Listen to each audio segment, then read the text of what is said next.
जी त्याची बॉडी होती ती झाडाला टेकून ठेवलेली होती। त्या बॉडीवर आणि आसपास जवळजवळ पूजेचं सामान होतं संपूर्ण। 2016 पासून ते आता 2024 आहे। पोलिसांना या केसमध्ये कोणतीही धागेदोरे सापडले नाही।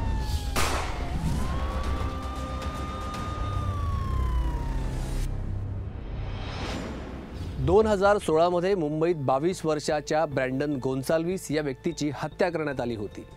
वरवर पाहता हे प्रकरण जरी इतर गुन्ह्यांप्रमाणेच वाटत असलं तरी प्रत्यक्षात ते तसं नव्हतं। कारण पोलिसांना जेव्हा ब्रँडन गोन्साल्विस याचा मृतदेह सापडला तेव्हा त्याचं शीर हे धडा वेगळं करण्यात आलं होतं। साधं सरळ आयुष्य जगत असलेला ब्रँडन गोन्साल्विस हा महाविद्यालयात शिकत होता। तो कधीच कोणाच्या अध्यात ना मध्यात असायचा आणि त्याचं कोणाशी वैर देखील नव्हतं। मग इतक्या क्रूरपणे त्याची हत्या का आणि कोणी केली हा एकच प्रश्न त्यावेळी प्रत्येकाच्या मनात निर्माण होत होता। ब्रँडन गोन्साल्विस हा साधा सरळ आयुष्य जगणारा मुंबईतील एक सामान्य तरुण मुलगा होता, ज्याच्या आयुष्यात सारं काही आलबेल सुरू होतं। फार कोणाशीही न बोलणाऱ्या ब्रँडनचा मित्र परिवार ही फार मोठा नव्हता। तो कायम त्याच्या घरच्यांशी आणि त्याच्या काही मोजक्या मित्रांशीच मनमोकळेपणाने बोलायचा। पण या पलीकडे तो त्याच्या वैयक्तिक आयुष्यात जास्त करून एकटंच राहणं पसंत करायचा। ब्रँडन हा मुंबईत गोरेगाव इथे आपल्या आई आणि बहिणीसह राहत होता। ब्रँडनला सकाळचं नीरव शांत वातावरण खूप आवडायचं। तो रोज सकाळी न चुकता आरे कॉलनी परिसरात मॉर्निंग वॉकसाठी जायचा। आपलं आयुष्य आनंदाने जगत असलेल्या ब्रँडनला 19 डिसेंबरची ती सकाळ त्याच्या आयुष्यातली शेवटची सकाळ ठरणार याची अजिबात कल्पना नव्हती। तो नेहमीप्रमाणे 19 डिसेंबरच्या त्या सकाळी 7 वाजता झोपेतून उठला आणि त्यानंतर तो आरे कॉलनी परिसरात मॉर्निंग वॉकला जाण्यासाठी घराबाहेर पडला। ब्रँडन मॉर्निंग वॉकला जाताना कायम आपला फोन घरी ठेवत असे। 19 डिसेंबरच्या त्या दिवशी सुद्धा त्याने अगदी तसंच केलं। त्याने त्याचा फोन सोबत घेतला नाही आणि त्यामुळे मॉर्निंग वॉकला गेलेला ब्रँडन वेळेत घरी न आल्यानं त्याच्याशी संपर्क साधणं घरच्यांना अवघड होऊन बसलं आणि प्रत्येक मिनिटागणी घरच्यांची चिंता हळूहळू वाढू लागली। 22 वर्षीय ब्रँडन सकाळी मॉर्निंग वॉकला जातो असं सांगून घरातून बाहेर पडला, पण दुपार उलटून गेली तरी पुन्हा तो घरी आलाच नाही आणि त्यामुळे ब्रँडनच्या घरच्यांना आता त्याची काळजी वाटू लागली। शेवटी बराच वेळ वाट पाहून सुद्धा ब्रँडन घरी न आल्याने घरच्यांनी पोलिसात तक्रार दाखल करण्याचा निर्णय केला। ब्रँडन अचानक गायब झाल्याने त्याच्या कुटुंबियांना धक्का बसला होता। कारण ब्रँडन रोज सकाळी मॉर्निंग वॉकला जायचा आणि तासाभरात पुन्हा घरी परत यायचा। पण 19 डिसेंबरच्या त्या दिवशी ब्रँडन वेळेत घरी आला नाही। तेव्हा सुरुवातीला घरच्यांनी या गोष्टीकडे काहीसं दुर्लक्ष केलं, पण दुपारनंतर संध्याकाळ उजाडली तरी ब्रँडन घरी न आल्याने घरच्यांची चिंता आता वाढू लागली आणि त्यांनी ब्रँडनच्या मित्रांना फोन करायला सुरुवात केली। हॅलो दादा, तुमच्यासोबत आहे? ब्रँडन आलाय का तिकडे? नाही, कधीपासून गेला अजूनपर्यंत आला नाही घरी? वॉकला गेला तर अजून आलाच नाहीये। अच्छा, काय कळलं तर कॉल कर। कळलं काय? ब्रँडनच्या आईसह त्याची बहीण ही ब्रँडनला शोधण्याचा प्रयत्न करत होती, पण ब्रँडन कुठे आहे याबद्दल कोणतीच माहिती घरच्यांना मिळत नव्हती। बघता बघता दिवसानंतर रात्रही सरली, पण ब्रँडन काही घरी परत आला नाही। म्हणून आता ब्रँडन अचानक कुठे निघून गेला असा एकच प्रश्न त्यांच्या मनात सतत घोळू लागला होता। ब्रँडन बेपत्ता होऊन आता तब्बल 3 दिवस उलटून गेले होते। अशातच 22 डिसेंबरला दिंडोशी पोलिसांना आरे कॉलनीच्या जंगलात एक मृतदेह सापडला। आरे कॉलनीत सापडलेला हा मृतदेह नग्न अवस्थेत एका झाडाला टेकून ठेवण्यात आलेला होता। धक्कादायक बाब म्हणजे त्या मृतदेहाचे शीर हे धडापासून वेगळे करण्यात आले होते। पोलिसांनी त्या ठिकाणची पाहणी केली तेव्हा त्यांना मृतदेहाचं शीर काही अंतरावरच सापडलं। आरे कॉलनीच्या त्या जंगलात पोलिसांनी पाहिलेला हा प्रकार खूपच थरारक होता। त्यांनी ताबडतोब घटनास्थळाची बारकाईने पाहणी करायला सुरुवात केली। तेव्हा ज्या ठिकाणी पोलिसांना तो मृतदेह सापडला होता त्याच्या पुढे काही अंतरावरच पोलिसांना हळद, कुंकू, नारळ आरसा, काळे धागे आणि पादुका सापडल्या। घटनास्थळावर सापडलेल्या या वस्तू पाहून हा प्रकार जादूटोण्याचा किंवा बुवाबाजीचा असावा असा पोलिसांनी प्राथमिक अंदाज बांधला। पोलिसांनी घटनास्थळी सापडलेला मृतदेह पोस्टमॉर्टमसाठी पाठवला। पोस्टमॉर्टम मध्ये आरे कॉलनीत सापडलेला मृतदेह ब्रँडनचाच असल्याचं निष्पन्न झालं। धक्कादायक बाब म्हणजे ब्रँडनच्या मृतदेहातून जीभ, घसा, स्वरयंत्र, व्हॉइस बॉक्स, पाठीचा कणा हे अवयवच गायब होते। पोस्टमॉर्टम रिपोर्टनुसार 3 दिवसांपूर्वीच ब्रँडनची अतिशय निर्दयीपणे हत्या करण्यात आली होती आणि ब्रँडनच्या हत्येची वेळ ही सकाळी 10:30च्या आसपासची होती। त्याचं डोकं शरीरापासून वेगळं केलेलं होतं, धड वेगळं, डोकं वेगळं असं होतं।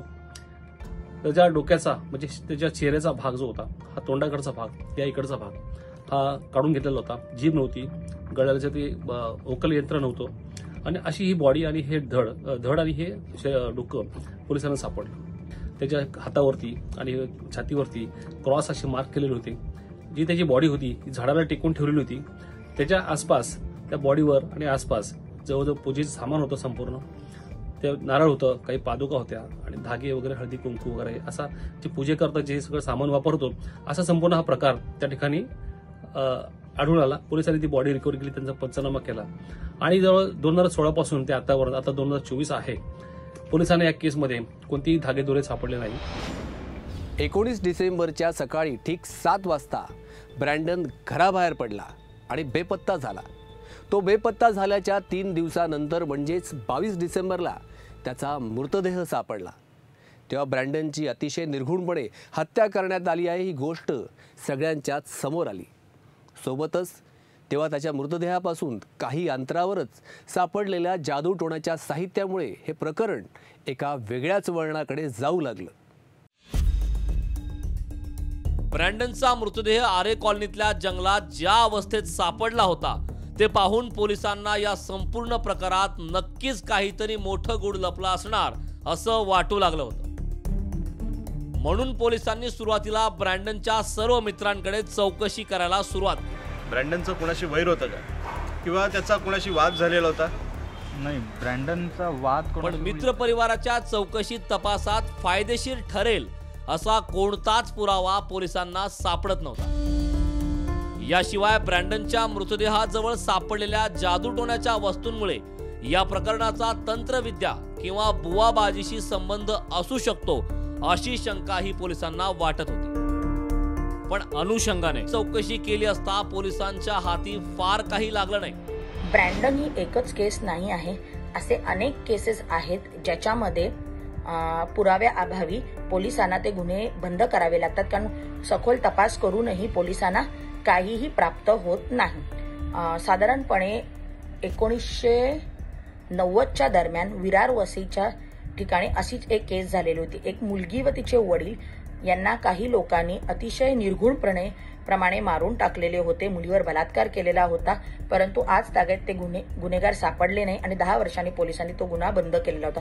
जसे ब्रँडनचा मृतदेह आढळला होता तसेच 19 डिसेंबरला वडाळा टीटीला एका गटारामध्ये एक असाच मृतदेह आढळून आलेला होता। पोलिसांनी जर कुठल्याही परिवाराच्या सदस्याला या गुन्ह्याची पुढील तपास करायचा असेल तर त्यांच्याकडे अवेलेबल रेमेडी जी आहे ते तो क्लोजर रिपोर्ट चॅलेंज करू शकतात किंवा मुंबई उच्च न्यायालयामध्ये दाद मागून एक स्पेशलाइज्ड एजन्सी युनिट कडे ही केस देण्यासाठी सांगू शकतात। ते पोलिसांनी ब्रँडनमध्ये 500हून जास्त जबान्या नोंदवूनही आणि 70हून जास्त सीसीटीव्ही तपासूनही त्यांना काही मिळाले नसल्यामुळे त्यांनी गुन्ह्याचा तपास बंद केलेला होता।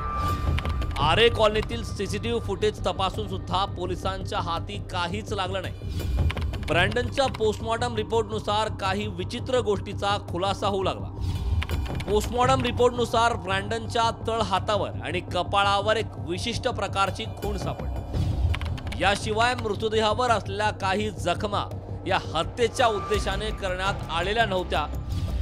आणखी एक महत्त्वाची गोष्ट म्हणजे ब्रँडनचा मृतदेह सापडला त्या ठिकाणी रक्ताचा एकही थेंब जमिनीवर नव्हता। याचा अर्थ ब्रँडनच्या हत्येनंतर त्याचा मृतदेह हा आरे कॉलनीच्या जंगलात आणून ठेवण्यात आला होता। पण ब्रँडनच्या शरीरावर त्याने स्वतःच्या बचावासाठी प्रतिकार केल्याच्या किंवा झटापटीचा एकही पुरावा सापडला नाही। म्हणून मग ब्रँडनला मारेकऱ्याने आपल्या सोबत कसं नेलं असा एक प्रश्न पोलिसांच्या मनात निर्माण होऊ लागला।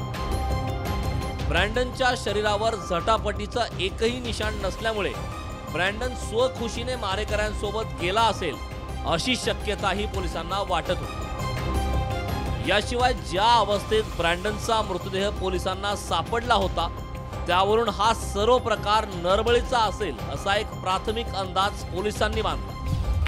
या प्रकरणातील आणखी एक विचित्र गोष्ट म्हणजे पोलिसांना सापडलेली ब्रँडनची डायरी।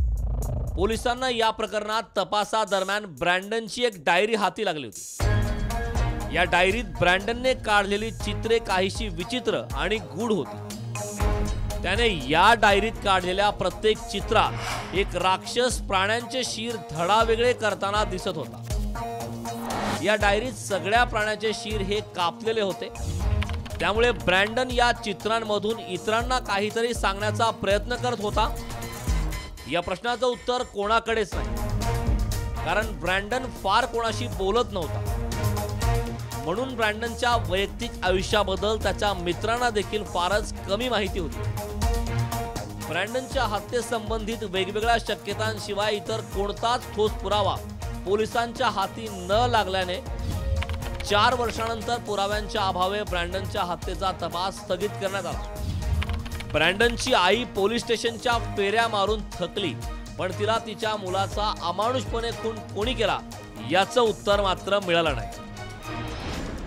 हा जो मृत व्यक्ती होता ब्रँडन गोन्साल्विस, याच्या आईवडिलांचं असं म्हणणं आहे की मुंबई पोलिसांनी तपास केलेला नाही किंवा अजून तपास चालू ठेवायला पाहिजे होता। त्यांना आजही आशा आहे की या केसमध्ये काहीतरी तपास होईल आणि आरोपी सापडून येतील।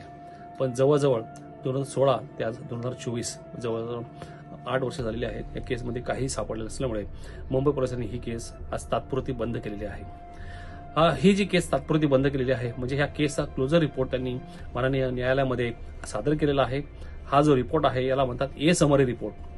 याच्यामध्ये ए, बी आणि सी असे 3 प्रकारचे रिपोर्ट पोलीस दाखल करू शकतात। एखाद्या ठिकाणी गुन्हा दाखल झाला तर त्या केसमध्ये कोणताही पुरावा सापडला नाही किंवा आरोपी सापडून आला नाही तर अशा तात्पुरत्या स्वरूपात अशी हे केसचा रिपोर्ट तयार करून माननीय न्यायालयात दाखल करता येतो की आम्हाला ह्या केसमध्ये कोणताही सुगावा लागत नाही किंवा दुवा मिळत नाही, कोणताही पुरावा नाही, त्यामुळे ए समरी रिपोर्ट दाखल करता येतो। 22 वर्षीय ब्रँडन गोन्साल्विस याच्या हत्येला आज जवळजवळ 8 वर्ष उलटून गेली आहेत। मात्र तरीसुद्धा त्याच्या हत्येचं गूढ अजूनही उलगडलेलं नाही। आजही ब्रँडनची हत्या ही मुंबईतील सर्वात जास्त रहस्यमय प्रकरणांपैकी एक मानली जाते आणि त्यामुळे या हत्येमागचं रहस्य येणाऱ्या काळात लवकरात लवकर उलगडो आणि या प्रकरणातील आरोपींना कठोरातली कठोर शिक्षा हो अशी इच्छा व्यक्त करूया। अपराध महाराष्ट्राला हादरवणारा या क्राईम विशेष कार्यक्रमात वेळ झाली आहे इथेच थांबण्याची। पुन्हा भेटूयात अशाच महाराष्ट्राला हादरवणाऱ्या गुन्ह्यासह। तोवर महाराष्ट्रातली प्रत्येक अपडेट जाणून घेण्यासाठी पाहत रहा लोकशाही मराठी।